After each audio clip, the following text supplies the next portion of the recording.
What's up, everybody, and welcome to the SP and Bushy show. Bushy, how you feeling?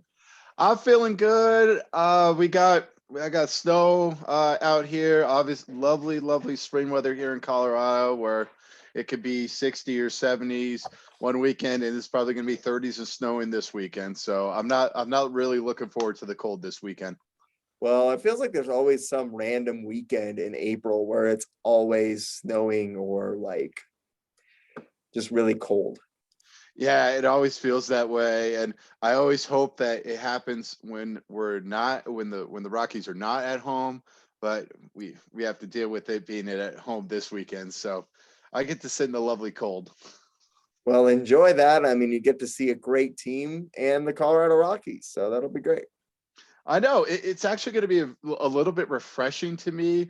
Uh, this is going to be the first time in a year and a half that they've actually played somebody outside of the NL or the NL or the AL West. So it's going to be a little bit refreshing to play somebody outside the Western divisions. Yeah, you get to Grom there tomorrow. That'll be exciting for sure.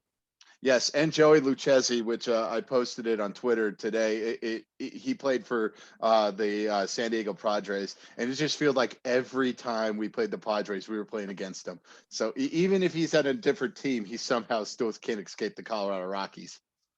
Well, I mean, it's obviously, I'm sure it'll be great for you to be able to work and be a part of those events.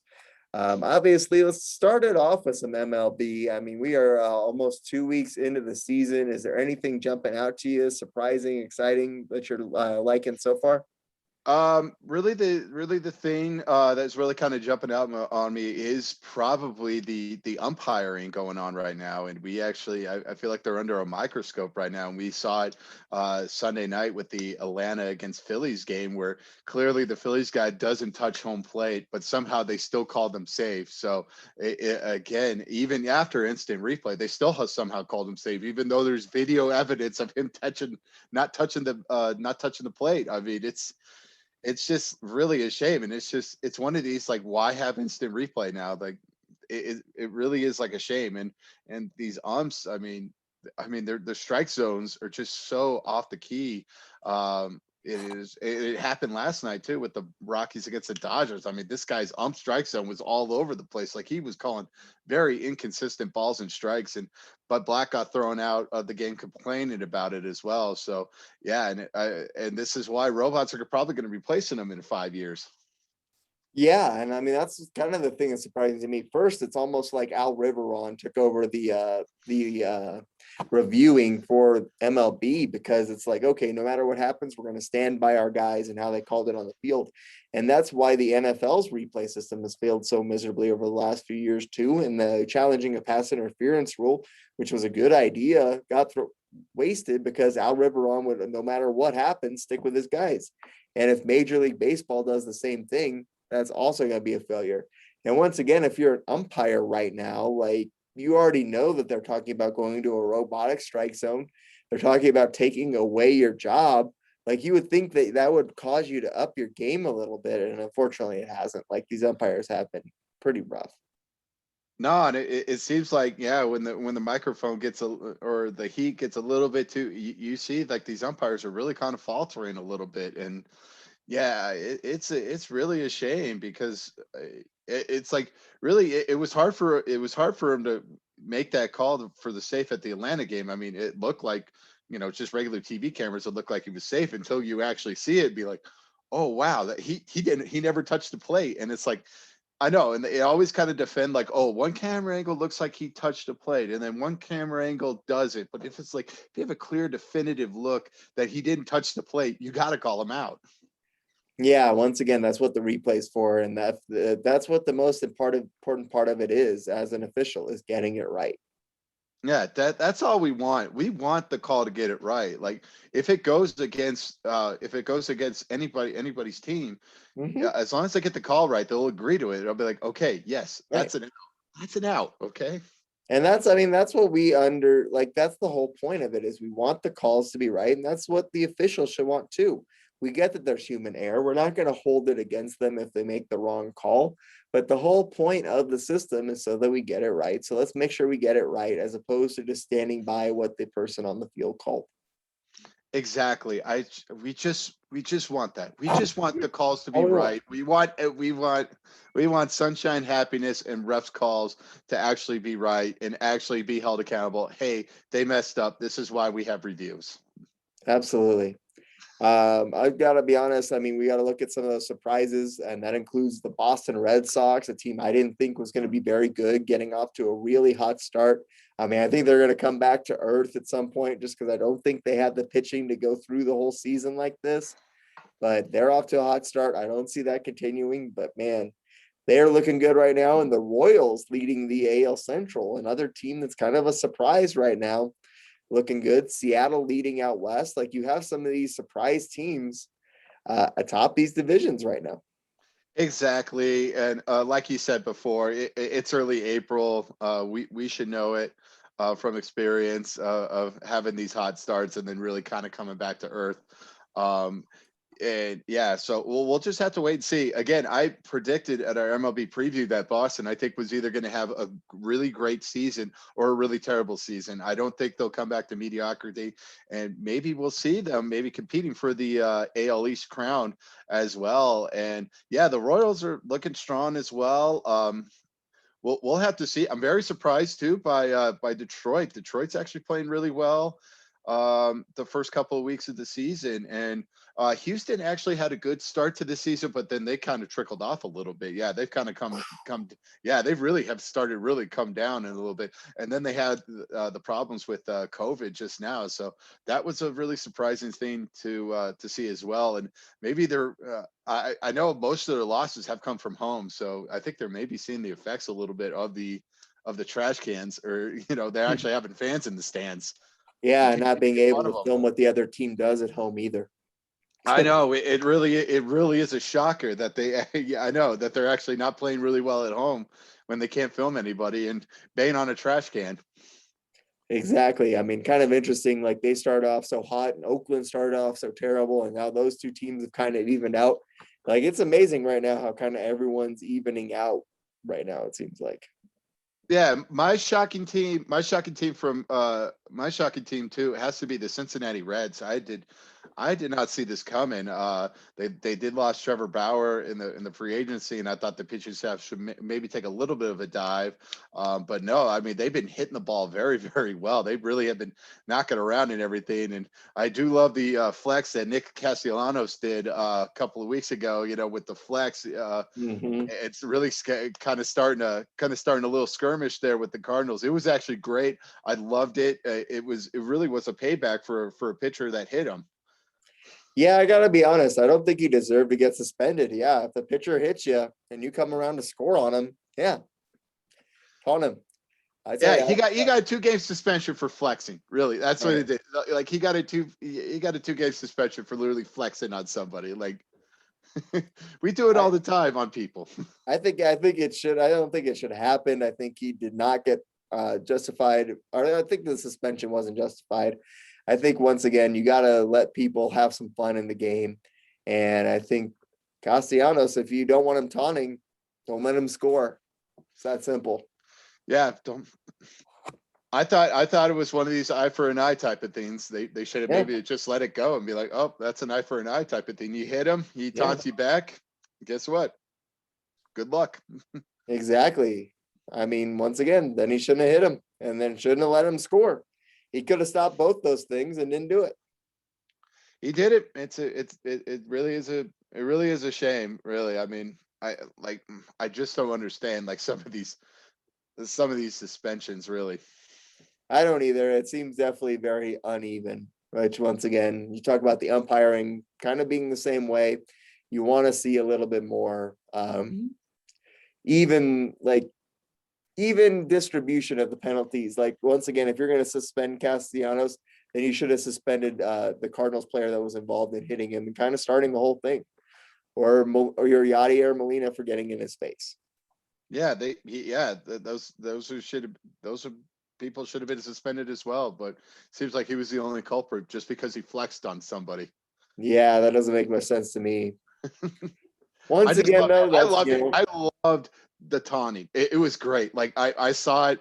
I watched the replay of it that caused the riot. I loved it. I smiled a little bit at Castellanos. Like I was just like, that was a boss move right there. It was. Happens. So like I said, I don't agree with the suspension, but like I said, it's interesting to see the Reds and the Brewers kind of battling with the Cardinals for that NL Central. Like I said, we thought that the Cardinals were going to kind of run away with it, and they really haven't. Obviously, it's early, but it looks like the Reds could compete, and it looks like the Brewers are kind of back to being competitive in that division as well. Yeah, this is probably going to be probably the most exciting probably NL division to kind of watch, because you have really four teams that really kind of maybe have a shot if they get hot, maybe at the right time. And yeah, I think it's wait, 3. I we'll don't wait. think the Cubs are. We'll wait and see. Yeah, that's why I choose four teams. I'm kind of leaving Pittsburgh out of it, even though Pittsburgh I think the has Cubs probably are on their way out too. yeah, we could see the Cubs having maybe a little downfall right as summer turns as well, but we'll have to wait and see. Baseball is a very interesting sport, so Right. we're gonna have to really pay attention to this division. It could be an interesting one, and again, we could see it come down to the final week if it's either 3 or 2 teams battling it out for that division. I think I'm most excited still for the AL Central. I think the AL East is going to be fun. I think the NL East is going to be right down to the wire because you got the Mets. I think the Phillies are a decent team. Atlanta, obviously, I think at some point is going to make a run. And even the Marlins, obviously, last year showed that they can hang around too. So we'll see what happens. Yeah, we'll have to wait and see. Atlanta's been kind of a disappointing team right now so far with the 4-8, even though they did get kind of screwed It's with early. that call. I know, yeah, but it is early and all that, so we'll have to wait and see with them. And yeah, their bullpen has. I mean, really, they somehow still can't fix the bullpen for some reason. I mean, it's this team that's had this bullpen problem for like 20 years now, and somehow they still can't fix it. It's really a shocking thing to see. Yeah, maybe they should bring back John Rocker. I think the last time it was sure up was when he was at the back end of it. It's the curse of John Rocker. That's what it is. It's the curse of John Rocker for the Braves. Absolutely. Oh, I do want to talk also, like, it's funny, like before we recorded, last week we had a no-hitter for the Padres, their first no-hitter ever. And then we were, literally the night before we recorded today, we had another no-hitter. So I guess really it's a interesting aspect for us that we've had 2 no-hitters so far this season already. It certainly is. And I mean, obviously, you got to congratulate Carlos Rodon on that no-hitter last night. Great performance by him. Last week, the Padres getting that great no-hitter from Joe Musgrove. And I mean, it's very exciting. And we've seen a couple of other people flirt with it. Obviously, Trevor Bauer did the other night against the Rockies, holding them to 1 hit. So who knows, man? Nowadays, it might be the year of the pitcher. We might start seeing the no a little bit more often. We could see it as well, and we see the Atlantic Coast League experimenting some stuff as well, moving the pitcher's mound back a little bit. They do have some interesting rules in aspect. Some I like, some I don't like. Yeah, once again, I don't even like changing the rules. Like, I don't like the extra innings rules. I don't like any of it. Baseball is a great game. It's been played the same pure way for over 100 years. We don't need to be changing it. Hey, the Rockies and Diamondbacks found out that you can still keep playing even with that extra rule, as we saw last week with that rule. So it is interesting. It was my first time seeing the rule actually being play. I being there real time, it was interesting. It did take a little bit time to process a little bit. Like I was just like, why is this guy on second? Like I don't remember him hit a double. Then it dawned on me. I was like, oh yeah, that's right. It's the extra innings rule where the runner starts on second. I don't like it. I mean, I guess it's okay. It's a regular season rule. It's a lot like the overtime in hockey. They clearly want to decide a winner at this point. They really kind of want to speed up the winning process and not have any one of these 21, 22 inning games like we have seen. And I did stay up for one. I want to see those games. I want to see that because that's okay. Those are the ones you remember. Those are the ones I remember. I remember staying up and watching that 21 inning game in 2008 with the Rockies against the Padres, and I'll never forget it too because it was early in the season, and they I believe the Avs and Wild were playing in like a Stanley Cup playoff game as well, and it took so long. They played the replay of the game, and that got finished before the Padres Rockies game even got finished. And I said, those are the ones you remember. And you know why you remember them? Because they stopped selling beer after the 7th inning. So even if it goes 22 innings, like, beer sales are done. So you can't drink to forget it. I had a fan actually last homestand come up to complain to me about that beer with the 7th inning. I gave him all gave him all the reasonable answers on why we do it. It's like, oh, it's because we want to sober you up a little bit, yeah. So you don't. Yeah, so you can drive home safely, or you don't have to have really a lot of altercations or anything like that. And really, I mean, I think he was drunk at that point, so really, he could not process anything. So it was a very interesting discussion to have. Well, I'm sure it was, especially since you're not the beer man. So I don't know why he's asking you about it in the first place. I don't know. They see my badge and they think I know everything. Really, they see my badge and they see that I work for the Rockies, and they think I know everything. Well, you know a lot of things, but I never rubbed it in last week, and I want to rub it in now. That one thing you don't know, and that's how to pick March Madness teams.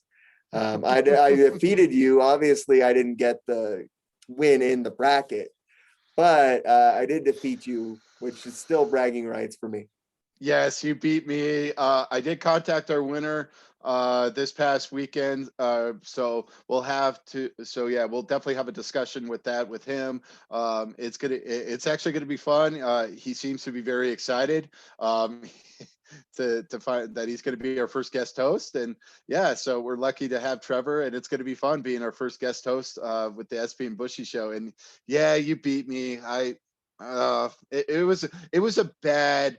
It was a bad March Madness. I have it once in a while. Everybody has it once in a while. I will definitely bounce back, and I definitely will beat you next year. I doubt that. Also, my fiance beat both of us, so I feel bad about that too. Yes. Oh, I beat a couple of people though. Like somehow, like I made a couple of bets with some people, and somehow I beat them, even though 3 out of my 4 teams didn't make it out of the first weekend. That's amazing. I know. It's just like they were bad. They were worse than me. I was shocked by it. Like I thought I was going to lose every bet and have to pay back some bets with some people, but no, I ended up winning most of the bets that I had. Well, that's good. At least, I mean, at least you beat the people that you had real money on the line with. That's what really matters.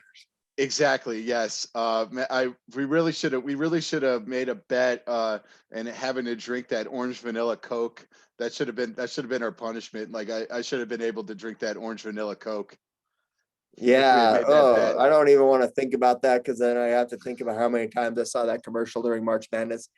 And the Coke commercials were really the worst, it feels like. They were, and I was shocked. We didn't have a lot of gambling commercials. I thought we would have maybe a couple more gambling commercials. I think it's because of the NCAA rule with the gambling. I think that's the reason why. But it was crazy. Like they had them before, they didn't have them during it, but you could definitely had them after. Oh, absolutely. And I think you're right. I think it is due to the NCAA rules against sports gambling that, once again, those rules or those commercials were not on. Well, like I said, those Coke commercials were bad, and they were really bad. They were bad. Like, I don't get like what her being like sort of a werewolf and him being like a satyr has to do with anything with making me want a Coke. I didn't understand the commercial. It was one of those commercials I never saw with audio on. Like I always was watching a game, but I always had it on mute. So I always would watch the commercial and be like, what in the world is going on? Like this is like the weirdest thing ever. I mean, it feels like a really bad MTV show, that commercial. I don't even know what it feels like, but it made no sense to me. And like, once again, you can have commercials that don't really apply to your product, because obviously Dikembe Mutombo running around and blocking a bunch of stuff, it's great. It doesn't really do anything about Geico, but once again, it's fantastic. It works well with the tournament, and it was a fun commercial. I'm glad they dusted it off and brought it back for this year's March Madness. They did. It was nice. The Lily from AT&T got a little bit old at the end. I did enjoy. I didn't enjoy it at the beginning. But yeah, It was great to see David Robinson back, though. it was great to see David Robinson. He was blocking some stuff. So that was clearly the winner of the tournament is blocking. Is old centers blocking commercials with David Robinson and Dikembe Mutombo. So I think that was definitely a big winner. Other than Baylor, that was probably the big winner of the tournament. I agree, definitely. I would have loved to see Hakeem Olajuwon come back and block something for while Yeah, we were for on Verizon or something like that. Yeah, all the block spam calls have Hakeem. Yeah, absolutely. That'd be great. Oh, it's fun. It was fun. It was good. Yeah, good times. I was just really bad at picking this year. It was just a bad picking year. And I accustomed it to 2020. I blame Absolutely. 2020. You're you were as good at picking teams as the Coke director was at picking commercials, the Coke marketing director. I really want to see that girl without the wolf costume. Like I really want to see her. Like yeah, it was interesting. It made no sense to me. Like I said, Coke and Bushy, the losers of the NCAA tournament. Yes, it was just yeah. It looked like a bad MTV show. Really, I mean, I'm surprised they haven't spun it off yet. Yeah, it was like a failed episode of Are You Afraid of the Dark? it was the wolf lady and whatever that guy was in a Coke commercial. The Midnight Society would definitely pull a thumbs up on that one. I don't even think they would have. It'd have been that was weak. Anyway, I We think would have been kicked out probably 10 seconds into that story. Absolutely. Leave. Never come back. I don't know. I don't know where this is. It was a secret society. We were blindfolded. We had to be spun around 10 times. Oh man, it was that was like I said, I think we spent too much time talking about that commercial. That commercial did not deserve it. Let's move on. Let's talk some hockey. Obviously, NHL still going strong. I mean, let's look at our top five, bottom five. Who you got as your fifth best team in the league right now? Fifth best team in the league for me right now has to be the Pittsburgh Penguins. They really have started to play well. They had a little bit struggle at the beginning of the season, but they really started to come on. They've won their past 3 games. Granted, 2 of them have been against Jersey, but they still are playing strong, and they're not looking like the team that really is kind of we thought they would kind of maybe fall off this year. And this is probably maybe the last probably great run of this of the Crosby Malkin years. They're definitely a team that's on the rise, and I think a team that's definitely going to be scary come postseason time. I have them outside of my top 5 right now. I mean, obviously they are really hot, but once again, I feel like they're beating the teams that they should be beating. They're beating up on the Rangers. They're beating up on the Devils. They did take 2 from the Islanders, but they also have a couple wins against the Sabres in this nice little run that they are on. So once again, we'll see what happens when they stop having Buffalo on the schedule. We will have to see. If the playoffs ended today, they'd be in second. They'd be in third right now, playing against the Islanders, which that would be a very good, interesting first round matchup. I would have loved. So I would definitely love to see that, and we will have to wait and see. I'm very excited. I mean, playoffs are just right around the corner here in the NHL. Yeah, they certainly are. I mean, obviously, I think that they are a very good team. Right now, I have as my fifth best team is still the Tampa Bay Lightning. I know they've been struggling a little bit of late, but they are back to play. I mean, they're quite back to playing good hockey yet, but I think they're still a team that obviously is still the defending Stanley Cup champions. They're a team that has the potential to do really good things. And despite their struggles in recent weeks, they still are in a very good spot in that division. Yes, they're battling for that top spot with Carolina and Florida in that division right now. I had them just outside my top five right now. They have lost 3 out of 5. I am a little recency bias here, and then Absolutely. And and you their last usually loss, are. yeah, and their last loss is they did lose 7-2 against Nashville. I mean, which we probably would have frowned upon earlier in the season, but losing the Nashville 7-2 now is it's like, oh wow, something to be a little worrisome. But the way Nashville's playing right now, they're playing really well. They're playing really good hockey right now. They certainly are. They're a very good team and a team that obviously has the potential to do some damage once they get to the postseason. Yeah, but they're still the defending Stanley Cup champs. Maybe they're just having this little lull spell before they really start hitting the Stanley Cup playoffs. Yeah, I think so too. Uh, Who do you got at 4? for my number 4, I have the Florida. Hold up. It's all good, dude. I can tell you my 4 while you're finding your 4. My 4 Yeah, right yeah. now What is your goes 4? Yeah. my 4 right now goes to the Toronto Maple Leafs. I get that they've lost 2 in a row, but they're still atop a very good division. Both of those losses were close losses, one to the Canadians, one to the Flames. A little bit of recency bias, has them dropping a little bit, but they are a team that definitely seems like they've been a really good team at times, and they do have a nice stranglehold on that division right now. Yes, they have been playing well as of late. They have a big game coming up against Winnipeg today as we're recording this, and yeah, they've kind of lost the past couple of two. I actually had them as my number 3 team, even though yes, they have lost a couple of games, but they beat Calgary, they beat Montreal, and they beat Ottawa during the past 5 games as well. So I still have them as number 3, and they're on top of the division, and I reward teams like that, even though yes, the North Division isn't what we thought it would be. They still are playing really well hockey. They really are. Who do you have as your 4? For my 4th, I have the Washington Capitals. They are playing really well hockey as of late. I have been very impressed with them. They're on a 3-game winning streak right now.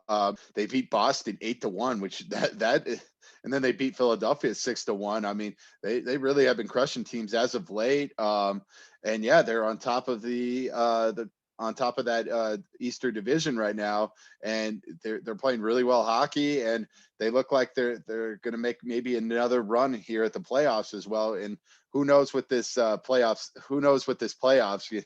Really, they could probably drop down maybe like 2 and play the Islanders again, then probably get kicked out, or they can maybe make a deep run at this.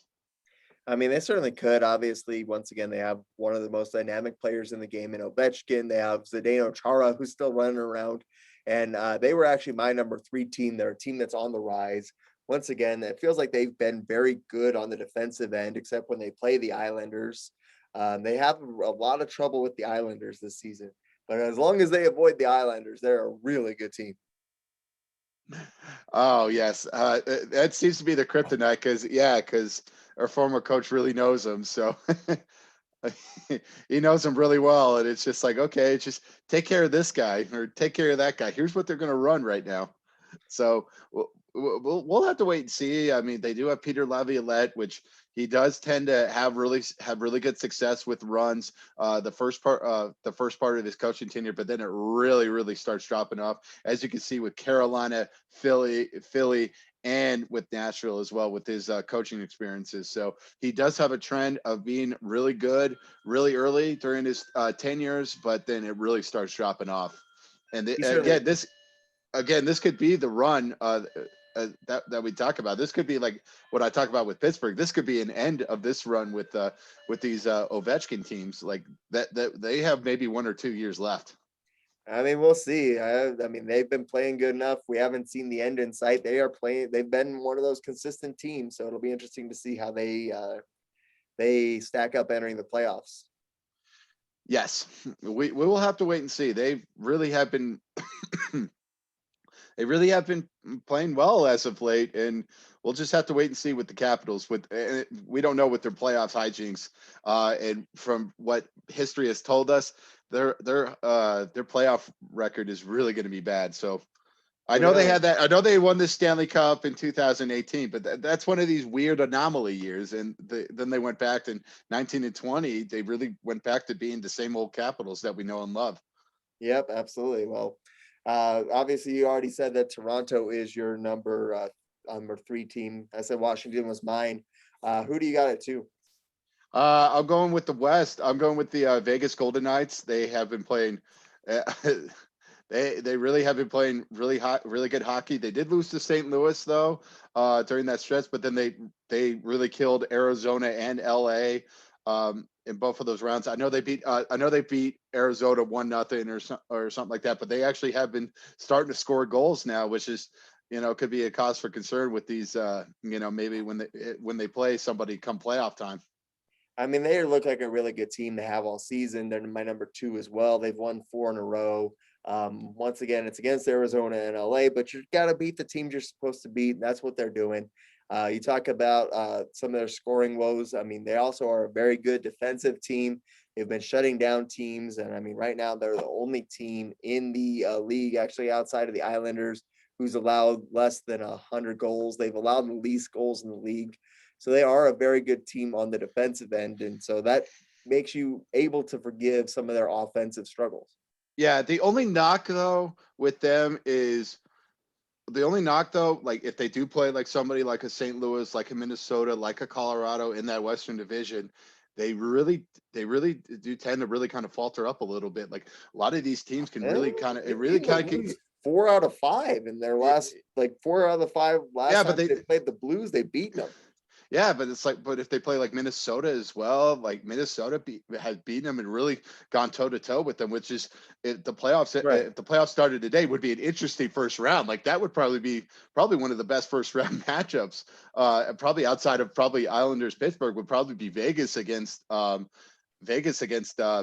which would that I mean that could be an amazing type of playoff as well. Absolutely. Obviously, number 1, you got to go with the Avalanche right now. Yes, they have been playing the best hockey as of late. Really, they had that anomaly game where they lost 8-3 against Minnesota, but other than that, they just been winning. They they've really just been playing really good hockey as of late, and beating Anaheim in Anaheim. Really, it's a place that they struggle a lot in Colorado. They don't play well there. Beating them twice, and then beating Arizona, and clearly which Arizona was the better team. And same went for the St. Louis game last night. Like really, St. Louis was kind of the better team as well. And the Avs keep finding ways to win as well. And it was just so weird cheering for Devin Dubnyk last night. Like it really was weird. Did they get Devin Dubnyk just so that Devin Dubnyk was not going to be able to be against them at any point going forward? I don't know. I know they needed some backup goaltender help, and obviously it didn't cost a lot to get him. But it's just so weird because it's just through his years of Minnesota, and then through his years, and then this year playing for St. Louis, it's just we have hated this guy. Like it was so much fun making fun of him, especially in like 18, 19, 20, especially when they kept pouring all these goals in against them and, 5 to 6 goals on him. And it had these crowds just getting railed on him with Dubnyk and really getting under his skin as well. And now having to actually cheer for him, it's really kind of weird. I mean, it was like rooting for Joe Flacco for a Broncos quarterback. Like that's what the equivalent is to me. You rooted for Joe Flacco? I mean, he was a Bronco. I mean, he had a semi-roof room, but it was more like a, oh God, like, oh man, I have to root for this guy now. Like, I mean, okay, if you do something good, okay, that's good. If not, it's like, ugh, why are you even here? We hate you. yeah, he was horrible. I mean, obviously, the Avalanche very good. They keep finding ways to win. They keep getting pucks in the back of the net. They have the biggest goal differential in the league. They're ranked number 1 in virtually every category. So this isn't just like hometown bias for us. They really have been that good, especially in recent games. You mentioned one anomaly game is really the only game where they didn't get any points. Yeah, and in other games, yeah, they find a way to get points. Even if they lose in overtime. So yeah, they still find a way to get points as well. And it's been interesting, and I'm really kind of ready. This is great. I'm kind of ready for a deep run for the playoffs for the Avs, man. I'm ready for it again. Excellent. Well, let's talk about our bottom five right now. Who you got at the bottom of your or fifth worst team in the NHL right now? Fit worst team. What do you have? I'm gonna throw a curveball at you. Okay, I'm gonna go with the Detroit Red Wings at number five. I mean, they've been good of late. They've won two in a row. They've beat Carolina twice in a row. But once again, I mean, they've just been bad all season, and so those two wins don't make up for how bad they've been all year. Yes, they have been. They have been bad. They they obviously they pulled the seller's job as well, trading some of their players at the trading deadline. So they really were sellers. Um, yeah, again, yeah, it's just that they have been playing better as of late. So that's a good sign. Three out of their. I mean, they did go to overtime when they lost to Nashville. They did beat Tampa Bay 5-1, which that was really good. They did beat Carolina the past couple of times, which that's no slouch. I mean, that's very Yeah. good. And maybe it's just one of the yeah, it's just I think it's just one of these, one of these middle we're approaching right at the end of the season, and the team is just finding ways to win and probably make the franchise happy. But it's really a franchise kind of going nowhere right now. Awesome. Who do you have at 5-2? I had Detroit as well. Just looking at the standings right now. Yeah, they're yeah. Detroit is Detroit. They really are. I mean, obviously the struggles are there for them. Number four, I'm actually gonna go with Columbus at number four. They find ways to beat the Lightning, but that seems to be the only team that they can beat. This Central Division is weird. It really is a weird slop of really you have like the three.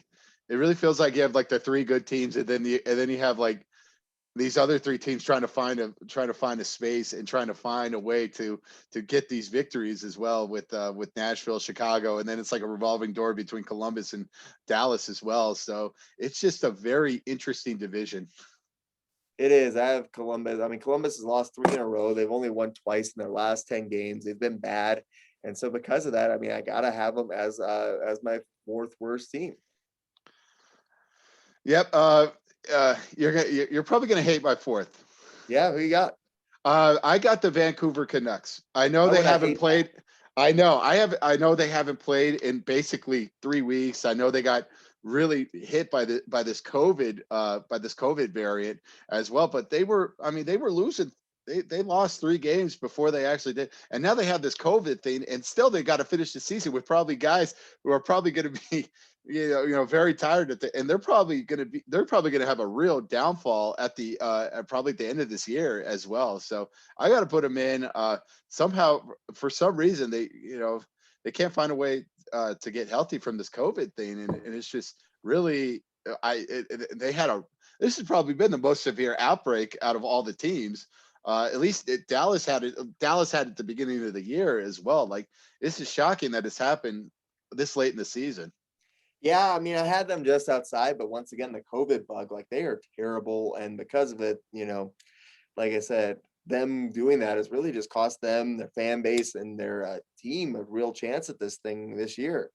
And they've set their franchise back and they made their team look really bad in the process. Yeah, it's looked bad, and it's just another really disheartening franchise. I mean, really, I mean, it's just it was a team that probably could have made some noise, but they have really taken a really down deep dive. They certainly have. They're bad. So I have them. I had them just outside of mine. My third worst team, I got to go with Ottawa. Once again, they really have struggled. They've lost five of their last six, or yeah, five of their last six games. So once again, that another team that's been at the bottom pretty much the whole season, and they've been really, really bad. Yeah, they have been really bad, and it's still it's been really You know how we talk about like anomaly years or something like that. That year when they went to the Eastern Conference Finals, that was an anomaly year. I mean, it's just one of those years where everything went right, and then just really saw the decline with this team, and they really fell down behind, and then they made the Matt Duchene trade as well, which certainly has hurt one team and then really helped another. So Certainly. yeah, and it really, I mean, they've been really in the depths of probably this NHL purgatory for years as well, and they're like the Red Wings. I mean, it's just what's going to happen? Are they going to rise up, or are they just going to be in this sense of purgatory for a couple of years? Exactly. I mean, I had that number 3. Did you have him number 3 as well? Yes, I had the number 3. All right, my number 2 worst team right now has to be New Jersey. They're looking really bad too. They've lost 3 in a row. They've only won 2 of their last 10 games, and now they're finding that if they aren't playing the Sabres, they aren't that good. I mean, I had him at number 2 as well. I mean, it is tough. Yeah, and they just can't find a way to put the puck in the net. And it's really strange, especially for a coach, which we will talk about for our long discussion. So yeah, it's just bad. I mean, it's just, this team had really a bunch of high hopes coming in after that 17-18 year. They've really just kind of taken this huge nosedive. They really have. They've been terrible. My number 1 worst team is Buffalo. Obviously, I mean, they still stink. Yeah, Buffalo is terrible. They still stink. They did beat Philly though 5-3 at April 11th, but Philly and then stinks too. yeah. Yeah, but they did lose to Boston in a Players. shootout. I mean, there is hope. They did get 3 points out of a possible 4. I mean, you got to give them positives for that. But no, they still stink. This has been really shocking. I mean, it's just, how could a team still be this bad? Like, usually when you're a bad team, you'll have that one great year. Example for Ottawa, to go into the Eastern Conference, you'll have that with Ottawa. But no, I mean, they really have just been bad for basically this deck for like a decade now. They really have. And I mean, honestly, it's a little bit surprising because once again, you'd think with draft picks, etc., you'd eventually be able to field a good roster, and they still haven't. And it looked like they have a great team on paper. They really do. It really, but again, that's the difference between on paper and on the ice. I guess it's just one of those Sabres ways. It's their curse, the curse of the Sabres. The curse of the Sabres. I mean, it really is shocking. You would think, yeah, for being bad all those years. I mean, look at the Browns. I mean, the Right. Browns were bad all those years, and finally, these draft picks have finally come in and matured, and they're starting to look like a decent team. Like, why can't this happen to Buffalo? Who knows, man? But it's time to move on. It's time to do our big talk of the week. Let's get it going. Once again, a couple weeks ago, obviously Baylor wins the NCAA championship. It's another heartbreaking loss for Gonzaga. And so the reason for our big talk this week is that Mark Few, the head coach of Gonzaga, is one of those great coaches, who can't close the deal out. He can't win a championship. So we're going to talk about some of those top coaches who have yet to win a championship. And let's start talking with Mark Few. I mean, obviously, he has been so good, and these Gonzaga teams have been so good. He's been to 2 championship games. He's had the pieces there, and he just cannot close it out. I know, and it was shocking because really it looked like we talked about this last week. It felt like that Gonzaga team was like a team of destiny with that crazy finish against UCLA. That you thought, this is finally the year they're going to put it together, and finally we'll talk about Gonzaga as being, one of the best teams. Maybe not one of the best teams, but definitely they'll be in the topic as probably the greatest college basketball teams. But no, they just, I don't know what it is. Like, they just really, I mean, they just crapped the bed with that game, and it was just shocking to see, because everybody talked about how dominant this Gonzaga team was and how this was different compared to the other Gonzaga teams. And watching through the tournament, I kind of felt that way. It was just like, oh yeah, this is probably a different Gonzaga team than what we're used to. But it really felt like the same old during the NCAA championships, where they got hit in the mouth and they just didn't know how to handle it. Exactly. I mean, that's what happened in that game. Obviously, they've been in the NCAA tournament. every year since '99. And once again, for them to be in that many consecutive tournaments without closing out the championship, at some point that kind of does come back on Mark Few, as his inability to close it out. I mean, once again, you've had 5 Elite Eights, 2 Final Fours, obviously 2 championship games as well. So once again, the chances have been there, but they just haven't had the chance to finish it out.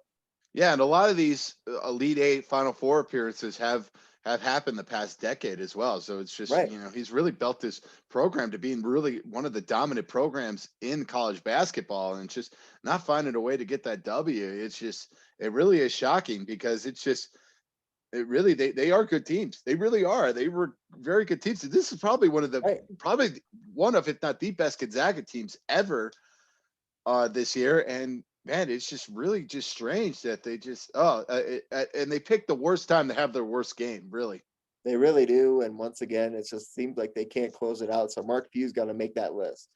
yes, absolutely. He's definitely on that list. It really, it really is a shame. Hopefully he'll find victory sometime soon, and then if not, maybe this is a time to maybe look at greener pastures, maybe look at a Pac-12 school, or maybe look at somewhere else, maybe kind of get out of this Gonzaga mold. Yeah, or maybe just find a way to get out of the West Coast Conference, because obviously playing that schedule hasn't strengthened them up or toughened them up enough. No, it really hasn't. That really has been the knock, and people were making fun of it when they were making this run at the tournament, but it came back to bite them in the butt in the national championship game. Exactly. So let's talk about who do you got on this list? Let's talk about your list. Coaches who haven't won the title, obviously a big one for me would have to be probably Marty Schottenheimer. For me, Yeah. yes, the good old Marty. Oh, He did pass away recently, which he will probably go down. Really, if Andy Reid hadn't won it, we probably would be talking about Andy Reid right now. He probably is definitely one absolutely. of the better coaches, but since he did win it, Marty has to be on this list. I mean, it's just a shame, because really, I mean, he had good runs with those Browns teams, and then the Chiefs teams, and then the Chargers teams in the mid 2000s. I mean, it's just, they were 14-2, and go making the and then they just Right. weird plays that just somehow find a way that somehow it's Marty's fault. I mean, it's just the drive, the fumble. Mm-hmm. It's like Len Elliott can't find the uprights. I mean, yeah, it was really a shame. I was going to call this list the Marty Schottenheimer All Stars, because that is a good he list. obviously Yes. is on this list for me too. I mean, you look at his record; he's never even been to a championship game. Like, he's a great regular season coach that cannot find a way to win in the playoffs.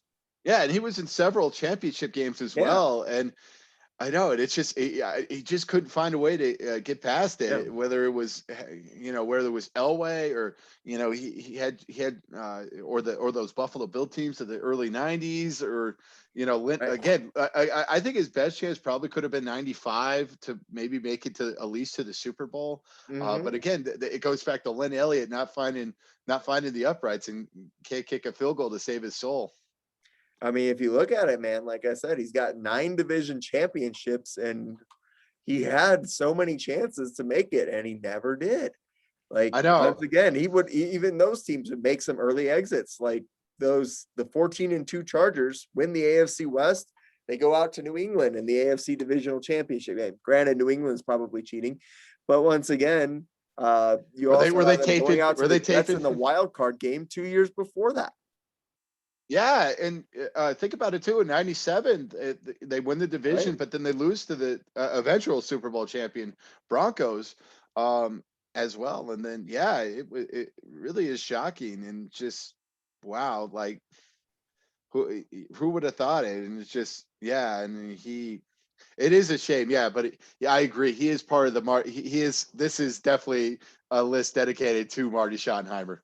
Like, Sure is. it really Marty is. It really is Schottenheimer. a shame, because it sounds like it sounded like he was a really good guy, and he really was a good guy who just had bad luck. I mean, really, it was like he was really snake bitten. He certainly was. Obviously, a guy who, once again, great career, never had it finished up. It was. And so, going along with that same vein, you got to talk about another guy who, once again, like Marty Schottenheimer, was a big factor here in Denver. Let's talk about Dan Reeves. Oh yeah, Dan Reeves. I guess we could put probably Dan Reeves and Mar Levy in kind of this same mold Right.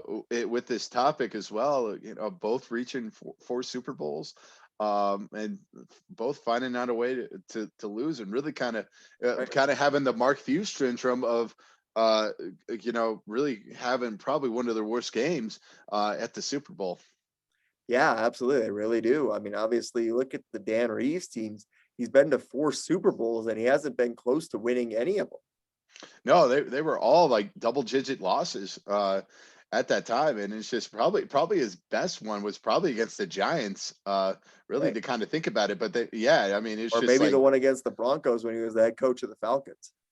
no, I rewatched that game during like the pandemic. The Broncos were definitely in control of that game for most of the time. Really, they scored a couple of like, oh by the way, touchdowns at the end of Right. the game.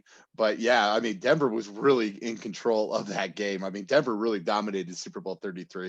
They did. Rewatching that, but yeah, probably that was probably his best team was probably the '86 team. Really of probably a chance to win it because they were out of it. They were out of it at halftime and they were out of it by halftime in both of the other 2 Super Bowls, the 2 against the Absolutely. Redskins and the 49ers. Yeah. And it's just weird too because it's just like anomalies have like or not anomalies, but it's like good players have really kind of gone off. Like that was John Elway's best Super Bowl game, with Super Bowl 33. Listen, yeah, Joe Mhm. Montana and Jerry Rice basically picking apart the Denver secondary. You had Timmy Smith basically running around the Right. Denver defense as well, and then you have Phil Simms, who still has the Super Bowl record for completion percentage. Exactly. So, I It's mean, been his once fault. again, Like Dan Reeves has always been kind of like a defensive, even though yeah he was an offensive coordinator, he still kind of built was still kind of defensive oriented, which is weird. I mean, it's just a lot of right. people. Yeah, and obviously you mentioned Mark Levy. They go to 4 straight Super Bowls with the Bills, and once again, he can't get it done.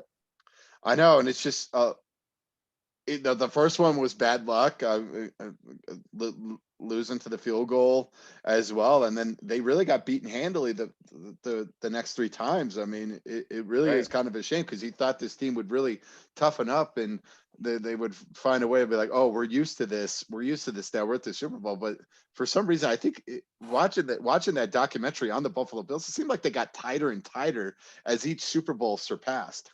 Right. They did.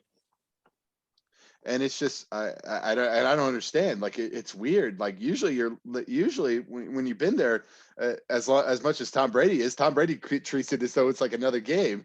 You would Right. think that maybe after the 4th one you treat it as though it's another game, but they find a way. They certainly do. Who else do you want to talk about? I do want to talk about still in the world of basketball. I want to talk about Jerry Sloan. He was Oh, yeah. he was a good coach of those really good Jazz teams in the late '90s, and obviously they fell victim to Michael Jordan. He was always a really good coach, and they would always find a way to go deep in the playoffs with that Stockton Malone combo, especially in the '90s. But yeah, and then the times they do make it to the playoff or to the finals, they run into Michael Jordan. They really do. I mean, obviously, he was on my list as well. A guy who's had a great coaching career, especially with those Jazz teams. Like, I mean, look at what he did. Obviously, he had the players with Stockton and Malone, but I mean, they went to like, what was it, like 13 straight playoffs, 14 Yeah, straight playoffs. And once again, he reaches the finals twice. And I mean, he reaches the conference finals twice more and can't get it done. And I think, yeah, he's been to 3 conference finals, 2 NBA finals, never got the championship. yeah, I mean, he really turned the Jazz into a relevant franchise. He did. Yeah, he did. He did. He turned those Jazz teams into like a relevant franchise where he had to really kind of pay attention to them. And yeah, he just couldn't get the job done. It was it was a shame. I mean, and Right. I mean, you can't fault him for some of the actions that happened. I mean, but yeah, it is a shame because he really was a good coach. Certainly was. What do you have next? Let's talk about Dusty Baker in the Hmm. MLB scene, man. Dusty's a guy who always seems to be in the playoffs. He's only been to one World Series. He keeps finding ways. Like, look at how he got the Astros to like the ALCS last year and still can't get the team over the hump. He's a really good manager who just always seems like he cannot close it out. Yeah, it is. Oh man, like I was looking for somebody with like a baseball one, and it's just like a lot of these people. I'm like, yeah, okay, but yeah, I agree with you with Dusty Baker. Like he's definitely one of these people that. Oh man, like it really is a shame. Like it's He's just a yeah, good manager. he's a good manager. I mean, it's just those Giants teams were competitive. Those Yeah, Cubs teams were competitive. Those Reds teams when he was doing well, they were competitive. I mean, those national teams they were always in the playoffs right. as well. And then yeah, he's taken he took the Astros to the playoffs last year.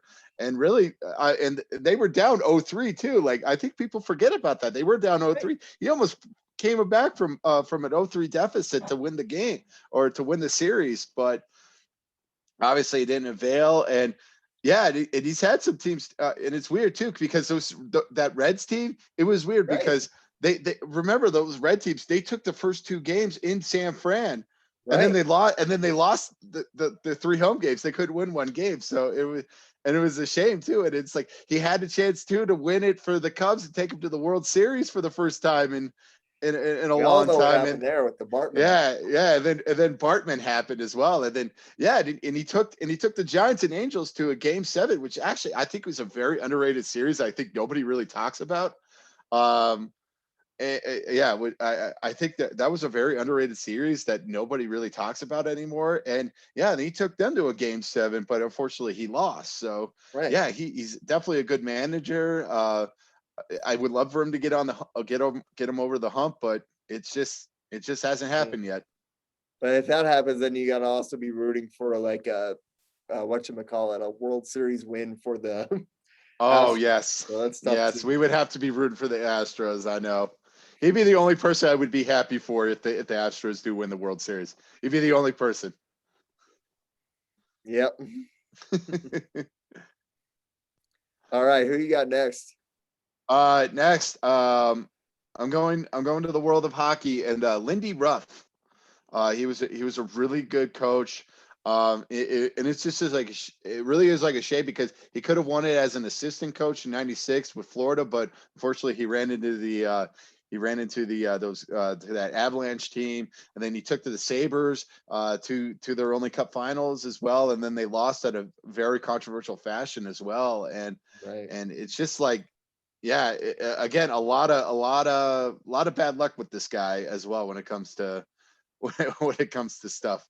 You know, it just seems like a lot of these coaches, you know, have success and then they have just like a bad luck. They really do. And I mean, once again, he's a guy who even with Dallas looked good a few years ago. Like he's a guy who's always in the mix, but never gets over the hump. Like this whole list, like he's another guy who once again has had those opportunities. I was really good with the Sabres, like you said there. They ran into Olaf Kolzig when he got hot, yeah, to keep him out of another Stanley Cup run. But I mean, they were really good there for a while.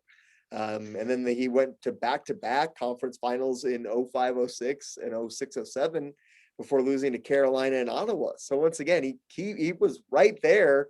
And then once he left Buffalo, both sides have lost in that deal. Yeah, and it's and it's tough too as well. Yeah, the year after as well, they had another controversial goal against Philadelphia. John LeClair shoots the puck, and it goes into the like the padding of that goal, like that like stitch padding. Like it doesn't really kind of go in, but they called it a goal, and really, I mean, just a lot of bad luck with him. And yeah, he went to the he went to the Eastern Conference Finals, and they went to a Game 7 too. It was Game 7 in Buffalo, and they just couldn't find a way to get it done. I mean, once again, it's shocking to me because they've had so many chances, or he's had so many chances. It is, yeah, and probably won't see it right now with the way the Devils are playing. So hopefully he'll get that team probably back and turned around sooner rather than later. Yeah, absolutely. Who do you have next? Up next, I got to go back to the NFL and I got to talk about Dennis Green, man. He was a really good coach who never found the way to get the job done. I had him under the Minnesota coaches tree Right. with him and Bud Grant. Yeah, absolutely. Yeah, they too. Obviously, I bet your former boss probably talks about the way Bud Grant, talks about him how great he is. It's just like, oh, He's he's the not that greatest. old, so he doesn't talk too much about Bud Grant. But I mean, look at what Dennis Green did in the '90s. Like he went to the playoffs in 8 of 9 years, and couldn't get to the Super Bowl in any of them. Yeah, it really is shocking looking back at those like Minnesota teams from the 90s. Like they were always competitive. Like they were Really good. 9 to 10 wins plus at best. And it's just like those teams are always competitive, always good, always find a way to make the playoffs. But then once they got to the playoffs, like something weird would happen. It's just like Exactly. the kicker couldn't make a field goal, or they get to the NFC Championship and they really kind of, yeah. And it's just like, oh man, it was so hard because yeah, he really is one of those good coaches. And same goes for like Bud Grant. It was just he would take those Vikings teams and how good they were, really good in the late 60s, early 70s, and then they would always they suffer from the Mark Few syndrome as well, where he Right. finds a way to get to the Super Bowl, but then he gets to the Super Bowl and something happens. It's just like Exactly. they crapped the bet against the Chiefs. They crapped the bet against the Dolphins. They crapped the bet against the Steelers. They crapped the bet against the Raiders. I mean, he had 4 chances of it, He and did. he had 4 chances, and it's like a really long span, and he just couldn't find a way to get it done. Exactly. Yeah. Yeah. Bud Grant, another one. Certainly on this list for sure. Yeah, and it's just, man, like Minnesota has like 2 great coaches, but just can't find a way to get it done. Same with Gary Zimmer now. Like Yeah, he's almost in the mix too. yeah. Do you think about it too? Yeah, I mean, it's He's just had the they have. chances. Yeah, he's had the chances, and they get to they get to the Super Bowl, and or not to the Super Bowl, they get to the NFC Championship game, and they crap the bed. I mean, it's like They tank they it. got they got to that NFC Championship game a few years ago, and really they crapped the bed against Philly. Exactly, man. It really is just like a shame. I mean, it's just why does this keep happening to him? Why Exactly. does this keep happening to the good old Minnesota Vikings? Who knows? Who do you got next? Next, I'm gonna stay in the world of basketball and Rick Adelman. Hmm. Um, this is a guy who was a really really good coach. He was always part of these good coaches. He was good coach for those Portland teams in the late '80s, early '90s. And again, it's just one of those, I guess, just bad luck syndrome. He fell into the bad boy Pistons, and then he loses to Michael Jordan, probably at the peak of his power as well. And then Right. he goes to Sacramento as well, and had those really good Sacramento teams of the early 2000s. But then they would run into those great Laker teams. Yeah, he was one that I had forgotten about. And yeah, you look at his track record, always successful. Like he made the San Francisco Kings relevant. That's such their Sacramento Kings. He made the Sacramento Kings relevant, which is a huge accomplishment in of itself. Yeah, they were that was probably the most relevant time you could really talk about the Sacramento Kings is during that time. From like 2000 to like 2000 to like 2006. That's all you could talk about. That's really about it. That's really about it. And then yeah, he would, yeah. I mean, and it's yeah. I think it's just bad luck with him. He just ran into really good teams. With the Portland teams and then with the Sacramento teams, he just ran into really good teams that really you talk about. It was like, man, those were really really good teams. Yeah, absolutely. That's why you can almost forgive him. But once again, you got to talk about him almost in the same vein. You got to talk about Jerry Sloan, a guy who was a really good coach and just like I said, ran into the wrong teams at the wrong time. Yep, just run teams at run time. Great coach. I was just looking at his basketball reference. I totally forgot he coached Houston. After Sacramento, and he led those Houston teams to really good records. But again, he fell under the Kobe era two Lakers. Exactly. So it really was a shame because he really is a really good coach, and he just can't find a way to win the big one. Exactly. I gotta talk about Bob Huggins next. Oh, good old Huggy Bear. I mean, he's a guy who's got a career 700 winning percentage, but he can't get it done. Like, he gets to the NCAA tournament every year, almost every year, but he just doesn't find a way to get it done. Yeah, it's one of these things. He's a really, really good coach, and we talked about it too at this podcast. How he had this 900 wins, but it felt like one of those weird. It's just like, oh yeah, this guy has been coaching for a long time type of things. Yes. Yeah, where it's like, oh yeah, this guy has been coaching. Yeah, he led those great Cincinnati teams as well, and yeah, it just really is like a shame. I mean, you would love for him to probably make a run at it and probably get to that promised land of making the NCAA championship, but it doesn't look like it's going to happen. No, it definitely doesn't. And it really is like a shame. It really is. It's sad. I mean, he's a good coach who, just like I said, is probably not going to be the one who ever sees that championship trophy. Yes, he will definitely. If his career, he definitely go down as one of the best college coaches that to never have won it. Exactly. He's got to be in that mix for sure. Yes. Who do you want to talk about next? Staying with the world of hockey, and our good friend Don Cherry. He was a very, very good coach. He led those Bruin teams in the late 70s. He and it was just like a shame because again, it was like a bad luck syndrome that we talk about with Jerry Sloan and Rick Adelman, that he just ran into those really great Canadian teams of the late 70s. He really did. I mean, a guy who had some great runs there at the end of that 70s. And you're right, a guy who really had a shorter coaching career than a lot of these other guys that we're talking about. But I mean, definitely a guy who's, had a really good run. Yeah, and he was just he was always great. He was always great. I guess flamboyant in a way with the coaches, and obviously flamboyant with the suits with Hockey Night in Canada. But I always loved that. I always wanted him with a fashion off between him and oh God, who is that? Who is that sideline reporter? Craig Sager. Craig Sager. There you go. Yeah, I would love a fashion off between him and Craig Sager for charity. I would definitely have paid money for that. Oh, who wouldn't? Who would have made the more ridiculous outfit? Absolutely.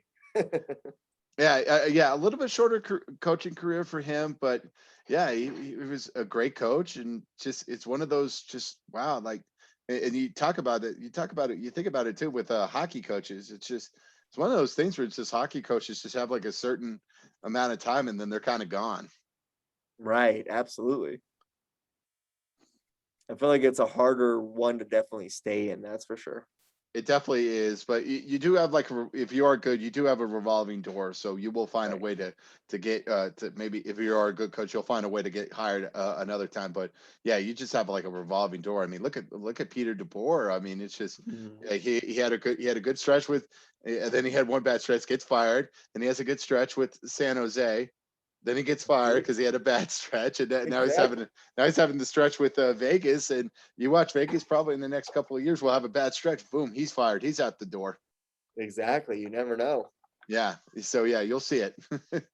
Here's another guy really in a short span kind of made a huge impact, and then never got it done.